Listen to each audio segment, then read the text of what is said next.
ఇక మరికొద్దిసేపట్లో అయితే నీట్ పరీక్ష దేశవ్యాప్తంగా ప్రారంభం కాబోతోంది. ఇప్పటికే విద్యార్థులంతా కూడా ఇటు పరీక్షా కేంద్రాలకి చేరుకొని వారి వారి హాల్ టికెట్స్ చూసుకుని లోపలికి వెళ్తున్న పరిస్థితి కనిపిస్తోంది. ఇటు పరీక్షా కేంద్రాల వద్ద కూడా అధికారులు అయితే భారీ బందోబస్తును ఏర్పాటు చేశారు.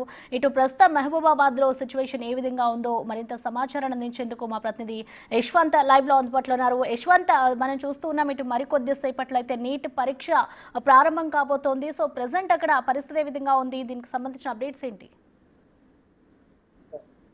ఎస్ ప్రసన్న, ఉదయం 11 గంటల నుంచి నీట్ సంబంధించిన విద్యార్థులను పరీక్ష హాల్లోకి అనుమతిస్తున్నారు. ఇప్పటికే స్క్రీనింగ్ టెస్టులు నిర్వహిస్తున్నారు. ఇటువంటి ఎలక్ట్రానిక్ వస్తువులను సంబంధించిన ఎలక్ట్రానిక్ వాచ్లు కానీ సెల్ ఫోన్లు కానీ అనుమతి ఇవ్వడం లేదు. మొత్తం ఉమ్మడి జిల్లా వ్యాప్తంగా 16 సెంటర్లను అలాట్ చేశారు. మొత్తం 6118 మంది విద్యార్థులు ఉమ్మడి జిల్లా వ్యాప్తంగా ఎగ్జామ్ రాయనున్నారు. ప్రత్యేకించి మహబూబాబాద్ జిల్లాలో 513 మంది విద్యార్థులు ఎగ్జామ్ రాయనున్నారు. దీనికి 3 అబ్జర్వర్లతో పాటు 46 మంది ఇన్విజిలేటర్లను కూడా ప్రభుత్వం ఏర్పాటు చేసింది. దీనికి సంబంధించి 144 సెక్షన్లు కూడా అధికారులు ఏర్పాటు చేశారు. దీనికి సంబంధించి ప్రత్యేకించి మన మహబూబాబాద్ సంబంధించిన సాంఘిక సంక్షేమ గురుకుల పాఠశాలలో విద్యార్థులకు అన్ని సౌకర్యాలను కల్పించారు. 144 సెక్షన్ కూడా అమల్లో ఉన్నాయి.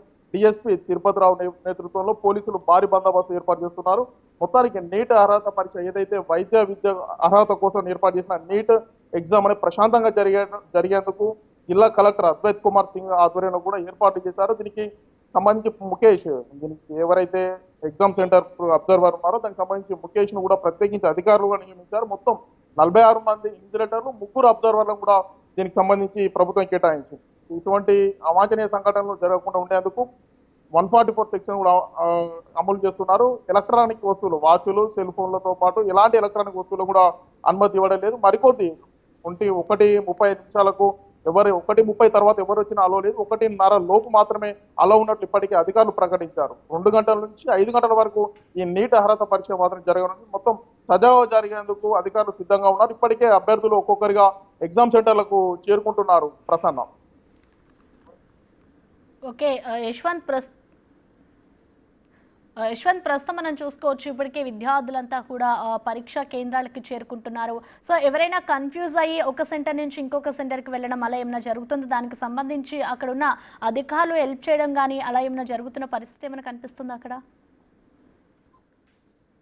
విద్యార్థులకు ఎలాంటి కన్ఫ్యూజన్ కాకుండా రూట్ అధికారులను, రూట్ మ్యాప్ కూడా ఏర్పాటు చేశారు. హాల్ టికెట్ వెనకాలనే ప్రత్యేకించి రూట్ మ్యాప్ కూడా ఏర్పాటు చేశారు. ప్రసన్న, దీనికి విద్యార్థులు ఎటువంటి కన్ఫ్యూజన్ కాకుండా ఉండేందుకు ముందుగానే దానికి ఇన్స్ట్రక్షన్స్ సంబంధించిన కాపీని కూడా యాడ్ చేశారు.